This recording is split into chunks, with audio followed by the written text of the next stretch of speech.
قصتنا بتبدأ مع المعلم وونج فاي وهو بيتدرب مع تلاميذه، والمعلم وونج يبقى واحد من أقوى محترفين الفنون القتالية في الصين كلها، لأنه بيعرف أساليب كونج فو سرية ملهاش أي حل، وتلاميذه مشهورين باحترامهم ومساعدتهم للضعفاء. وبالليل في حرامي اتسلل لميناء السفن من أجل السرقة، ولكنه اتفاجئ بالدكتورة شاو وبتكون موجودة مع مجموعة من ضباط البوليس. وقبل ما الحرامي يهرب ففي شاب متوحش أصابه في رقبته، ده غير إن الحرامي وقع مصباحه الناري بالغلط وولع في المكان كله. أما الشاب المتوحش فاتسلل وسط الفوضى وهرب من القفص بتاعه بدون ما الجنود أو الدكتورة شاو يقدروا يمسكوه.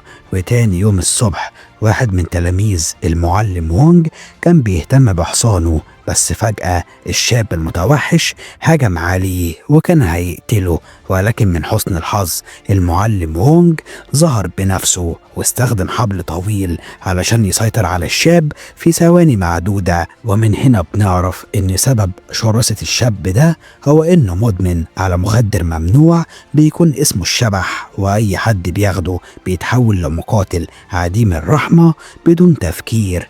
اما الدكتورة شاو اتهزقت من رئيسها في الشغل لانها سابت الشاب المتوحش يهرب، والدكتورة شاو شغالة مع تاجر ممنوعات كبير جدا في المدينة، وهي اللي بتصنع له مخدر الشبح علشان يبيعه للشباب الصينيين. أما المعلم وونج فبذل أقصى مجهوده لعلاج الشاب المتوحش، ولكن بدون أي فايدة لأن مخدر الشبح دمر عقله تماما. ومن هنا بنعرف إن الدكتورة شاو انطلقت في المدينة علشان تبحث عن الشاب اللي هرب منها، ولكن فجأة في مجموعة من الشباب حاولوا يتعدوا عليها، بس من حسن الحظ ليانج ظهر، وليانج يبقى واحد من تلاميذ المعلم وونج الجدعان، وقاتل الشباب المتنمرين لوحده علشان يدافع عن شاو ببسالة لحد لما زد ظهر، والمعلم وونج اتدخل بنفسه، وزد يبقى محترف كونج فو خطير وهو اللي درب الشباب المتنمرين. فالمعلم وونج رحب بيه وزد اعتذر له على أفعال تلاميذه، وبعد كده دعا المعلم وونج لزيارة مدرسته لأنه لسه فاتحها قريب. فالمعلم وونج وافق بسعادة.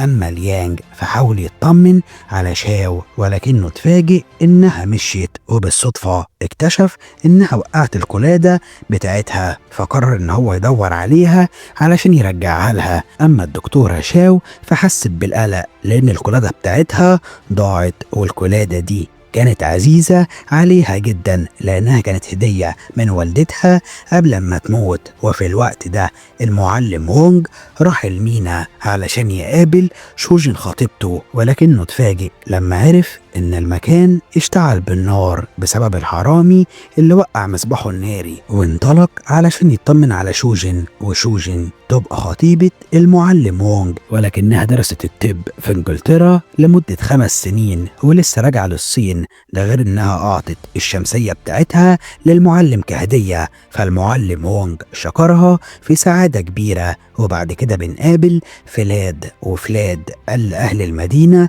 إن هو دكتور طيب وهيعالج كل المرضى ببلاش، ولكنه في الحقيقة يبقى تاجر ممنوعات في السر ومشغل الدكتورة شاو معاه، ده غير إنهم بيستدرجوا الناس الفقراء علشان يجربوا عليهم مخدر الشبح. حتى المعلم وونج كان حاسس بالقلق منه، وأول لما المعلم رجع البيت فاستمر بعلاج الشاب المتوحش طول اليوم، ده غير ان شوجين حضرت وساعدته، ولكن المعلم وونج اتعصب عليها وقال ان الطب الصيني افضل من الطب الانجليزي، فالاتنين اتخانقوا مع بعض. وتاني يوم الصبح فلاد قال لشاو تستمر في تجربة مخدر الشبح لأنه محتاج يصنع منه كمية كبيرة للسيطرة على الصين كلها. بس المفاجأة إن شوجين حضرت وطلبت منه تشتغل معاه، وشوجين كانت فاكرة إن فلاد دكتور طيب وبيعالج الفقراء ببلاش، وما كانتش تعرف إن هو وشاو تجار ممنوعات عديمين الرحمة.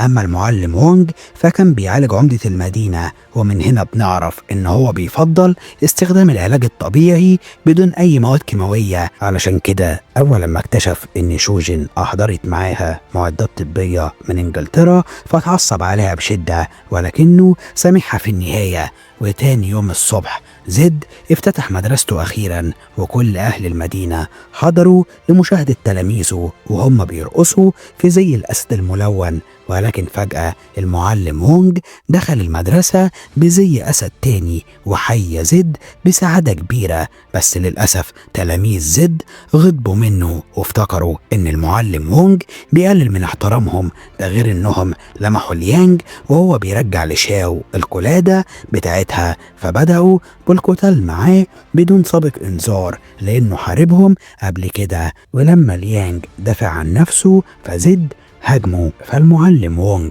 اتدخل علشان يحمي تلميذه. وفي النهاية تلاميذ زد فضلوا يعصبوه لحد لما اتحدى المعلم وونج لمسابقة من أجل معرفة مين الأقوى، والاتنين لبسوا زي الأسود علشان يمسكوا كرة عملاقة في الهواء. فالمعلم وونج كسب التحدي وزد اتعصب بشدة لدرجة إن هو قال للمعلم وونج إنه هيعلن الحرب على مدرسته لو ما عاقبش تلميذه ليانج. فالمعلم ضرب ليانج وأجبره يعتذر على أفعاله، وطبعا ليانج غضب بشدة من اللي حصل. بس المعلم وونج قال إن هو المفروض يبقى حكيم ويتفادى القتال طول الوقت حتى لو هو الأقوى، لأن محترفين الكونج فو لازم يتحدوا مع بعض. وتاني يوم فشوجن قالت لشاو إنها اكتشفت علاج لمخدر الشبح وممكن ينقذ الصين كلها. وأول ما روحت البيت فجربت العلاج على الشاب المتوحش، وبعد كده انتظرت لوقت العشاء. فالشاب فضل يزعق بصوت عالي جدا، وأول ما المعلم وونج شافه فتفاجئ إن ضغط دمه مرتفع جدا، فبدأ يجرحه ببراعة علشان يقلل ضغط الدم، وتفاجئ إن هو رجع طبيعي من جديد. وطبعا شوجن فرحت بشدة لأن علاجها اشتغل، والمعلم قال إنها لازم تطوره مع الوقت لأنه لسه خطير. أما فلاد فاخترع نسخة جديدة من مخدر الشبح بتخلي الأشخاص مضادين للرصاص. ولما عرف من شاو إن شوجن اكتشفت علاج فقال إنهم لازم يخلصوا عليها بأسرع وقت ممكن لأن كل خططهم ممكن تفشل بسببها. وتاني يوم الصبح المعلم وونج انطلق في طريقه علشان يقابل شوجن بمطعم وسط المدينة لأن النهاردة عيد ميلادها. ولكنه اتفاجئ إن في مجموعة من مقاتلين النينجا بيخطفوا سيدة مسكينة هي وابنها الصغير. وطبعا المعلم وونج قاتل مقاتلين النينجا بشجاعة ملهاش مثيل، وقدر ان هو يسيطر عليهم بسهولة تامة مع انهم مسلحين واكتر منه في العدد. فالنينجا اخرجوا النسخة الجديدة من مخدر الشبح واستخدموها علشان يضاعفوا قوتهم بشكل كبير. بس المعلم وونج أظهر فن قبضة الموت السري من أجل الدفاع عن نفسه وأجبر النينجا يهربوا في النهاية. وبعد كده أمر تلاميذه يتأكدوا إن السيدة المسكينة بخير مع ابنها، وانطلق علشان يبلغ العمدة بكل اللي حصل. ولكن فجأة فلاد ظهر وعرف إن المعلم وونج بيحقق في مخدر الشبح، ده غير إن العمدة رفض يسمع كلام المعلم وأمره يمشي لأنه مش فاضي. وأول ما المعلم وونج انطلق في طريقه فبنكتشف إن فلاد دفع للعمدة مبلغ مالي ضخم مقابل إن هو يخبي كل أسراره بخصوص مخدر الشبح. وبعد كده فلاد أعطى شاو مسدس وقال لها تقتل المعلم وونج لأنه بيبحث وراهم وممكن يكشف كل أسرارهم. أما هنري مساعد فلاد فقابل الشباب المتنمرين تلاميذ زد وقال لهم إن هو هيعطيهم مبلغ مالي كبير مقابل إنهم هيشتغلوا معاه، فكلهم وافقوا على طلبه في ثواني معدودة. وبالليل المعلم وونج حاول يصالح شوجن لأنه ما حضرش عيد ميلادها بسبب قتاله مع النينجا، ولكن شوجن اتخانقت معاه وهربت من البيت. ولما ليانج دور عليها مع باقي التلاميذ فقابلوا مجموعة من مقاتلين النينجا واتصدموا لأنهم يبقوا الشباب المتنمرين تلاميذ زد. فليانج وأصدقائه مسكوهم طحنوهم بسهولة تامة. وأول لما الشباب المتنمرين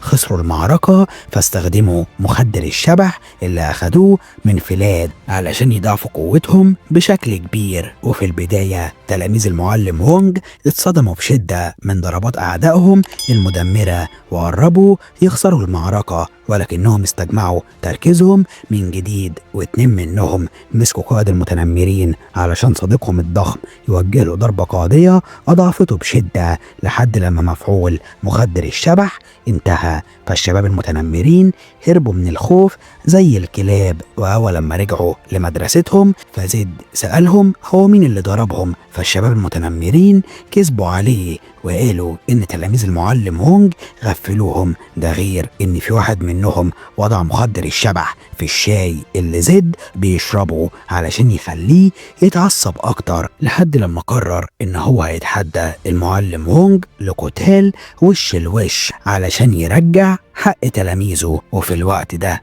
المعلم وونج استغل ان الشاب المتوحش قدر يتكلم من جديد وسأله هو مين اللي اعطاه مخدر الشبح. فالشاب قال له ان فلاد خطفهم من الشارع واعطاه مخدر الشبح غصب عنه. بس قبل ما المعلم وونج يبدأ التخطيط لهزيمة فلاد فزد حضر مع اتباعه وتحدى المعلم وونج لقتال وش الوش. وفي البداية المعلم وونج اتصدم من قوة خصمه الرهيبة لانه شرب مخدر الشبح، ده غير ان سرعته اتضاعفت بشكل كبير. ومهما المعلم وونج حاول يوقفه فما كانش قادر بسبب ضربات المدمرة، والمعركة ما بينهم استمرت لدقايق طويلة لحد لما زد وجه للمعلم وونج ضربة قوية في قلبه وقعته على الأرض، وقدر ان هو يكسب التحدي بسهولة تامة. وأول لما زد مشي من المكان فشاو حضرت وهددت المعلم وونج بالقتل وترددت انها تخلص عليه لان ضميرها صحي في النهاية. اما هنري مساعد فلاد ظهر فجأة فجمدت قلبها وضربت المعلم بالنار. ومن هنا تلاميذ المعلم وونج حضروا بسرعة البرق، واول لما سمعوا ضرب النار فاتفاجئوا ان المعلم وونج اتصاب بشدة. فشوجين استخدمت معدتها الطبية وبدأت تخرج الرصاصة من جسم المعلم وونج، ده غير انها اكتشفت ان شاو ضربت المعلم بعيد عن قلبه وما كانتش عاوزة تقتله. وطبعا اول لما فلاد عرف ان شاو فشلت في قتل المعلم وونج فضربها بالنار وأمر برمي جثتها في البحر، ولكنها نجت من الموت بأعجوبة وراحت لليانج تلميذ المعلم وونج وكشفت كل أسرار فلاد الخبيث. أما شوجين فاتسللت لمستشفى فلاد علشان تجيب بعض الأدوية علشان تعالج بيها جرح المعلم وونج، وبالصدفة اكتشفت مخبأ سري وبيكون موجود فيه كميات رهيبة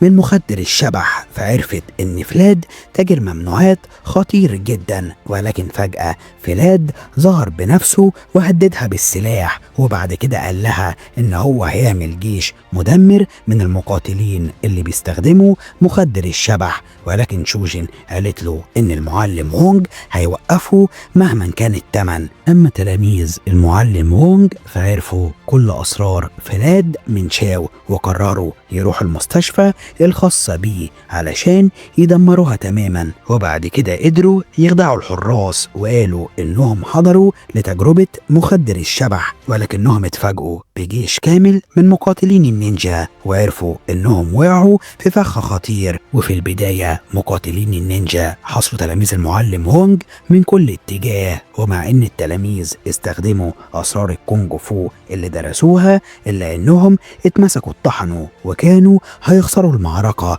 ده غير ان في جنود مسلحين ظهروا في المكان، بس من حسن الحظ المعلم وونج ظهر على اخر لحظة وبدأ بالقتال معاهم بدون اي رحمة. والمعلم وونج كان مصاب بشدة ولكنه تجاهل الوجع بتاعه وقدر ان هو يسيطر على مقاتلين النينجا واحد ورا واحد بمهارة اسطورية لحد لما هزمهم كلهم. وبعد كده انطلق مع تلاميذه لإنقاذ خطيبته شوجين. وأول ما المعلم وونج والتلاميذ دخلوا مخبأ فلاد فقابلوا شوجين واكتشفوا إن في ناس أبرياء مسجونين لأن فلاد بيجرب عليهم مخدر الشبح. ده غير إن زد ظهر فجأة وبدأ بقتال المعلم وونج بشراسة عالية جدا لأنه أصبح مدمن على مخدر الشبح. أما شاو وبقية التلاميذ فراحوا المخزن، وهناك قابلوا هنري مساعد فلاد مع قائد الشباب المتنمرين اللي أخد جرعة كبيرة من مخدر الشبح وتحول لوحش جاسر ملوش أي حل. وطبعا شاو والتلاميذ اتصدموا من قوة خصمهم الرهيبة، ولكنهم اتعاونوا مع بعض وقدروا انهم يهزموه في النهاية. فالشاب المتنمر حقن نفسه بجرعة تانية من مخدر الشبح واتجنن بشدة لدرجة ان هو قتل هنري، وبعد كده رجع للهجوم على تلاميذ المعلم وونج بشراسة عالية جدا ودمر كل حاجة وقفت بطريقه. بس التلاميذ حصروه من كل اتجاه وهزموه للمرة التانية. فالشاب رفض الاستسلام واخد جرعة تالتة من مخدر الشبح، بس قلبه انفجر من ضغط الدم. وشاو دمرت المخزن بالكامل بمساعدة التلاميذ. وفي الوقت ده المعلم وونج واجه مشاكل كبيرة ضد زد لأنه ماهر بالكونغ فو وسرعته ملهاش أي حل بسبب مخدر الشبح، لدرجة إن المعلم وونج قرب يخسر القتال وكان هيفقد الوعي من إصابته، ولكنه استجمع قوته من جديد وأخد سلسلة حديدية عملاقة للدفاع عن نفسه، ولكن بدون أي فايدة لأن زد خنقوا بيها. ولكن من حسن الحظ المساجين دافعوا عنه ببسالة، وفي النهاية المعلم وونج فاق من جديد علشان ينقذ الناس الأبرياء وقدر إن هو يسيطر على زد وأفقد الوعي في النهاية. ففلاد هدد شوجن بالمسدس وقال إن هو هينشر مخدر الشبح من أجل السيطرة على الصين كلها، ولكنه قبل ما يضرب المعلم وونج بالنار فزد أنقذه على آخر لحظة وقال إن هو رجع لوعيه من جديد بعد انتهاء مفعول المخدر وضحى بنفسه علشان يساعد المعلم وونج. فالمعلم وونج اتعصب بشدة من وفاة زد، ده غير إن هو استخدم سرعته الرهيبة من أجل تغفيل فلاد الندل بمساعدة شوجن ووقعه وسط كمية كبيرة من مخدر الشبح اتسببت في قتله في ثواني. وبكده المعلم وونج أنقذ خطيبته شوجن وباقي المساجين الأبرياء. ومن هنا بيخلص فيلمنا. أنا مينا اسحاق. فلو عجبك الفيلم فما تنساش تحط لايك وتشترك في القناة وتفعل زر الجرس علشان يوصلك كل الملخصات النهارية، وما تنساش تعمل متابعة على صفحة الفيسبوك علشان تقول لنا على الأفلام اللي تحب نلخصها لك. أشوفك الفيلم الجاي يا صديقي، يلا سلام.